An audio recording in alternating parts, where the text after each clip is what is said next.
Divulgando las finanzas presenta oferta y demanda. La danza económica detrás del precio del agua, los diamantes y tu consumo diario. Un trabajo del equipo del Dr. Ambrosio Ortiz Ramírez, inspirado en el video Supply and Demand Explained del canal de YouTube Finance Explained, generado el 4 de noviembre del año 2025 con tecnología Google. LMM, Notebook LM. Sean bienvenidos. Muy bien, en los próximos minutos vamos a desmenuzar uno de los conceptos más importantes de la economía. Lo haremos en 5 pasos. Vamos a empezar con un enigma muy famoso. Luego construiremos el modelo pieza por pieza. Veremos cómo todo esto cobra vida y, lo más importante, cómo nos afecta en nuestro día a día. Y para arrancar, ¿qué les parece si nos metemos con una paradoja que ha tenido a los economistas pensando durante siglos? Es una pregunta que suena simple, pero que, créanme, esconde la clave para entender cómo funcionan los mercados. A ver, detengámonos a pensar en esto. Sin agua, pues no aguantamos más de unos pocos días. Los diamantes, por otro lado, son, pues, un adorno. Entonces, ¿cómo se puede explicar esa diferencia de precio tan enorme? La respuesta, como van a ver, nos revela el secreto de la oferta y la demanda. Y aquí está el meollo del asunto. Miren, el agua es vital, sí, pero también es increíblemente abundante. Cubre casi el 70% del planeta. Los diamantes, en cambio, son súper raros y muy difíciles de sacar. Y aquí viene lo importante. El precio no lo decide solamente qué tan útil es algo, sino la relación entre cuánto hay disponible y cuánta gente lo quiere. Esta idea, que la verdad es que la humanidad ha entendido de forma intuitiva desde hace milenios, fue formalizada por el padre de la economía moderna, el mismísimo Adam Smith. En su libro fundamental, La riqueza de las naciones, fue el primero en desglosar esta paradoja, y con eso puso los cimientos para todo lo que vamos a ver ahora. ¡Perfecto! Ahora vamos a analizar la primera mitad de la ecuación, la demanda.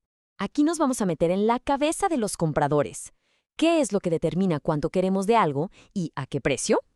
Para poder visualizar esto, los economistas usan un gráfico muy sencillo. A ver, en el eje horizontal, el de la X, tenemos la cantidad de un producto, y en el eje vertical, el de la Y, vamos a poner su precio. Este es, por así decirlo, nuestro campo de juego. Y aquí entra nuestra primera gran protagonista, la curva de demanda. Fíjense cómo va inclinada hacia abajo. Esto nos muestra algo que todos sabemos por instinto. Conforme el precio de algo baja, la gente quiere comprar más. Y al revés, si el precio sube, pues la cantidad que se quiere comprar disminuye. O sea, para ponerlo en términos formales, esta curva nos dice exactamente eso. Para cada precio posible, nos enseña la cantidad total que todos los consumidores en un mercado están dispuestos a comprar. Es como un mapa de las intenciones de compra. Y bueno, ¿por qué tiene esa forma? Pensemos en el petróleo, por ejemplo. Si los precios están por los cielos, solo lo van a comprar quienes de verdad lo necesitan desesperadamente, como una aerolínea. Pero a medida que el precio baja, se le encuentran más usos. Por ejemplo, la vaselina, que viene del petróleo. Si es barata, muchísima gente la compra. En resumen, a menor precio, más se demanda. Así de simple. Ok, ya entendimos a los que compran. Ahora, vámonos del otro lado de la moneda a ver cómo se construye la oferta. Esta es la perspectiva de los que producen y venden las cosas. Y aquí tenemos a nuestra segunda protagonista, la curva de oferta. A diferencia de la de demanda, esta va para arriba. La lógica es bastante sencilla. Si los productores pueden vender algo a un precio más alto, pues van a estar más motivados para producir y vender más. Es que un precio más alto significa, pues, más ganancias. Entonces, podemos decir que la curva de oferta es como el mapa de la intención de venta. Nos muestra para cada precio qué cantidad de un producto los vendedores están dispuestos a poner en el mercado. Y ahora, el momento clave, justo el punto donde las dos curvas se cruzan. Aquí, en este punto, los deseos de los que compran y los deseos de los que venden coinciden a la perfección. A este punto le llamamos el precio de equilibrio.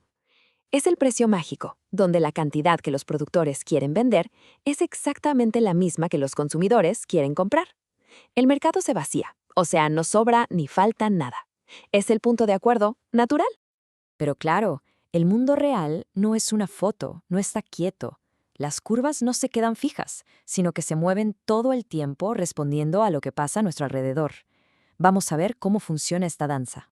A ver, imaginen un cambio en los gustos. Hace años los CDs eran lo máximo, ¿se acuerdan? Hoy casi nadie los compra. La demanda se desplomó, pero no porque el precio haya cambiado, sino porque nuestras preferencias cambiaron. ¿Y qué pasa en nuestro gráfico? Pues que toda la curva de demanda se mueve hacia la izquierda. El resultado es un nuevo punto de equilibrio. Un precio mucho más bajo y una cantidad que se vende mucho menor. El mercado simplemente se ajusta a la nueva realidad. Ahora, pensemos en un cambio pero del lado de la oferta. Supongamos que se descubre una nueva y gigantesca reserva de petróleo. De repente, hay mucho más producto disponible y probablemente a un costo menor. En este caso, lo que se mueve es la curva de oferta y se mueve hacia la derecha. Hay más cantidad disponible a cualquier precio. ¿El resultado? Un nuevo equilibrio donde el precio del petróleo baja y la cantidad que se consume en el mercado sube. Muy bien, ya vimos toda la teoría. Pero a ver, ¿por qué es tan importante entender esto? Pues porque esta danza de oferta y demanda es la que decide el precio de casi todo lo que compramos, desde el café en la mañana hasta la gasolina del coche. Entonces, para resumir, ¿con qué nos quedamos? Primero, que el precio no es algo arbitrario, sino que es el resultado de la interacción entre lo que queremos y lo que hay. Segundo, que la escasez es clave para el valor, a veces incluso más importante que la necesidad real. Y tercero, que el mercado es como un organismo vivo que se adapta constantemente, siempre buscando un nuevo punto de equilibrio. Y para cerrar, les dejo una pregunta para reflexionar. Con estas herramientas podemos intentar analizar el futuro. ¿Qué grandes fuerzas creen que están moviendo estas curvas hoy en día? ¿Será la tecnología, que abarata costos, el cambio climático, que afecta la producción de alimentos, o quizá las políticas de los gobiernos que cambian las reglas del juego?